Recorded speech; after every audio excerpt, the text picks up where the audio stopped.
you from Boston originally? No, I'm from the Bay Area originally.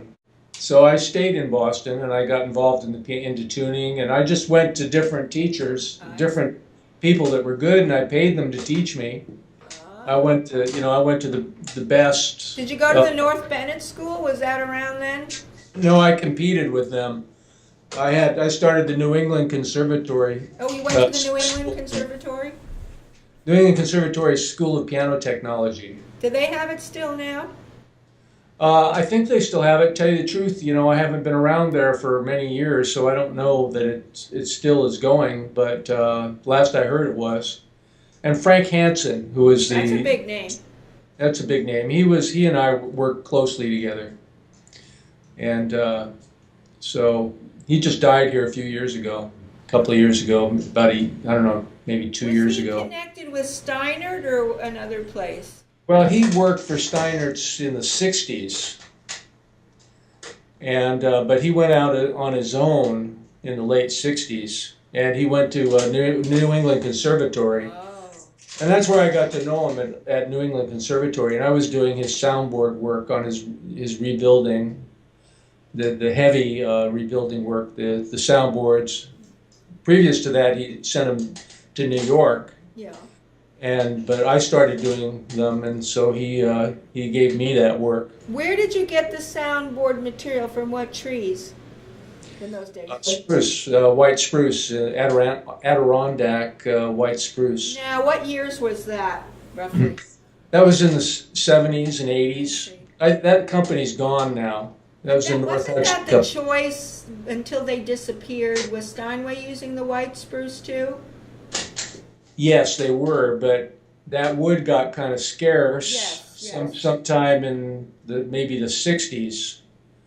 I'm not sure the exact time, but I think in the early 60s, and they started using Sitka. I believe Alaska Sitka.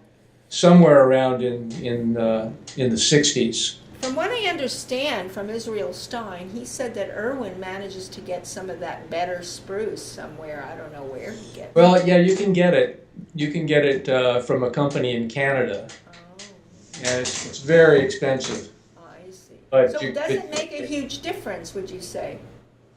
Well, I wouldn't say a huge difference. I would say that it's more consistent, and it's a sound that I prefer. I like it better, but I also like the Sitka. I won't say that Sitka isn't good. I think the white spruce is better, but I'm going to put a Sitka soundboard in here that I've already. What does it have now? What's in there now? What's in there now was what they originally used, which was the white spruce. That piano sounds pretty good. What model is that you got in front of you? This is an A. You have an A. It's getting weak through here. Go ahead, go all the way up. And sometimes it has, it's short tones. And that's how you tell a soundboard's going bad, is it starts getting weak, right in here. Is that right? Weak and short tones, and it's not, producing full. Let me hear the upper register. Can you play some upper treble on that one? Your upper treble, like way up here. Up here? Up there. Way up to the top.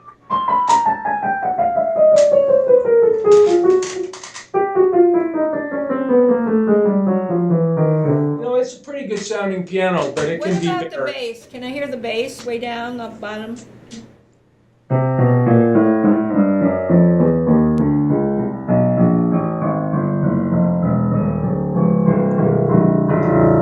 Yeah, it's even more mellow though. Is that a mellow type instrument? Would you say? From my perspective, it sounds mellow. Well, I like a mellow just sounds instrument. Mellow. Yeah, it does.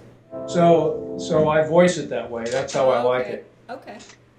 I don't like a real bright. What about way up here? Can I hear these top notes at the very top? Yeah. It's peak up here.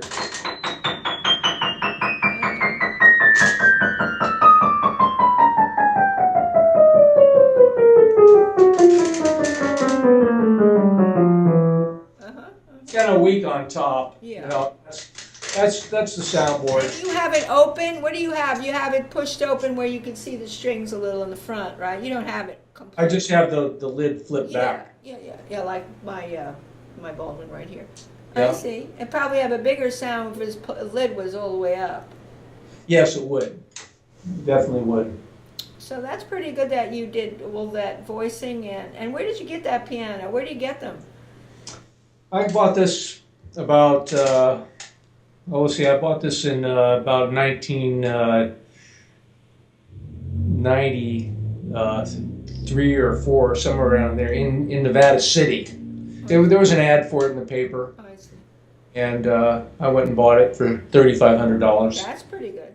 And I've worked on the action. The action has new hammers and Oh, I see. Did you put what kind of hammers did you put in there? a Renner. Renner hammers. I know you don't like Renner. Well, it doesn't sound like it has Renner because not that bright. You must have done the voicing Well, down. I did quite a bit of voicing on it, Yeah. but well, you know, I don't like a real bright piano. Yeah. What about the planes? When did the planes enter the picture in your life? Well, my dad was a pilot, and we built a plane when I was a teenager. And this biplane that I have, I built from scratch. And you can see it on my website. Send me the link to your website so I Okay. know which one it is. Okay. So it And, shows you your plane. So I've been around airplanes all my life, and it was just, and I built airplanes for a hobby. And then about let me think how many years, I don't know, 6, 7, 8 years ago, I was doing more and more aircraft work for myself, and I was an internet service provider before that. And so I just started doing more aircraft stuff, and I went and got my A&P license. That's aircraft mechanics license, and I also got an inspector's authorization. And it was really more of a hobby than anything else. And now it's sort of a retirement hobby, you know, a retirement business. Yeah. And you know, I don't work at it full time or anything. It's something I'm restoring. You know, a 1943 airplane, an Army airplane. So now your life is built around piano building and restoring and airplanes restoring. Yes. And I'm building a couple of airplanes too. And building the piano you mentioned. And building the piano, yes. You're doing it from scratch. Yes. So look forward. I started this piano many years ago, and it's sat around for many years, and so I just decided I had so many other. You know, I'm a project junkie, Yeah. and I have airplane projects and this kind of project and that kind of project, and anyway, the piano sort of got lost in the shuffle for many years, and here. Last year I decided it's time to finish this piano. You know, it's been sitting around long enough. So I pulled it out and dusted it off, and now I'm going over it and I'm redoing some things that I'm not totally happy with. And I'm redoing some things that just got kind of, you know, like refinishing some surfaces that had been sitting around for, 20 years. And I want to make it look like a new piano. It is a new piano, you know. So tell me about when you took piano lessons when you were a kid? Is that where you started? No, I didn't start taking any piano lessons till just a few years ago. Oh, okay. And then, so that was private lessons, and then you continued and then eventually did Skype lessons. So you were basically using a live teacher. So yeah, I wasn't very happy with my other teachers.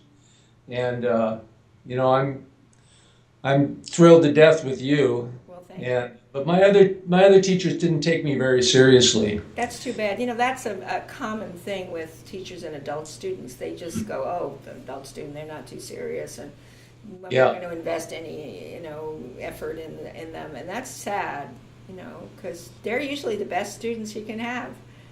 They got the time and they got the interest, and their parents aren't pressuring them to take piano lessons. Yes. So that's a big deal. You know, they set aside retirement years to do stuff they never got a chance to, you know, do when they were working from 9 to 5. Or when they were kids, they quit too soon. You know, we get that group and they want to come back, you know. So it's a good group. Yes. We've Yes. got a great group of our students here are just wonderful people and really motivated, you know, all very motivated people, as you know. So, Yes. I played a little bit over the years. You know, I played a little bit of jazz. I was around pianos all the time, you know, so I couldn't help but pick up a little bit. And I've been around pianists all my life, so naturally I picked up a little bit. But I didn't really play seriously at all. And it was really just maybe 3 years ago that I started taking lessons and decided it was time for me to. You have a particular passion for the works of Bach, J.S. Bach. I do, yes. And that's pretty nice, because you picked a good composer to. Yeah. Oh, I love Bach. Yeah, and I've been listening to Bach for a long time. Yeah. I want to get your website, where the playing and all that stuff. So you have more than one website? I do. I have several websites. Why don't you send me the ones that you know you want to send me that would you know give us more illumination of your life at the piano and beside and additional to the piano. Okay. You know, like the playing thing. That's fascinating.